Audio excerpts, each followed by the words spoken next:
It's almost fittingly that we are in the world of fantasy, because that's exactly what prosecutors claim that Matthew Scheit was in the fantasy world for about a week or more than a week at this ER, at this Osceola Regional Medical Center here.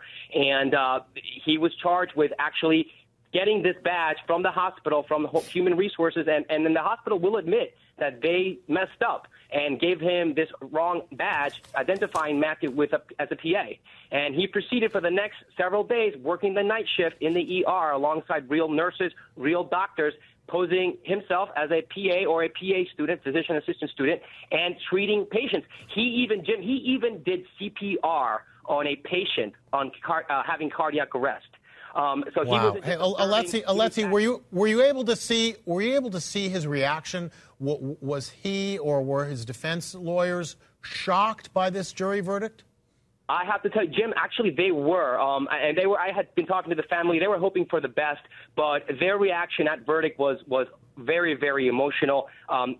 Crying, wailing, sobbing, hugs, and Matthew himself was very despondent, tears streaming down his face, red-faced. I think he started to understand the urgency or the seriousness of what he is facing now as sentencing comes up here in November in just a few months.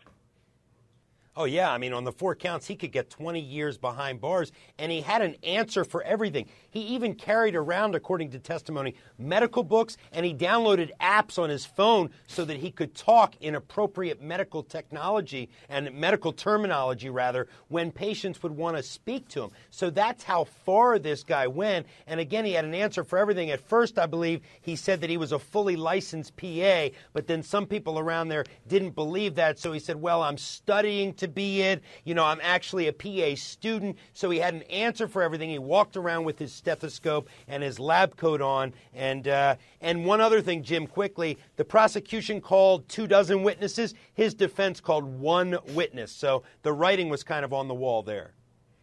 And listen to this. Cops say Scheit has been scamming people since he was 13 years old.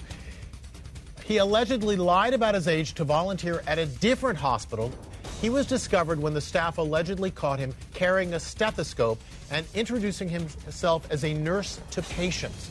And then months after he was arrested for pretending to be a physician's assistant, listen to this, he was picked up by police for allegedly pretending to be an undercover cop.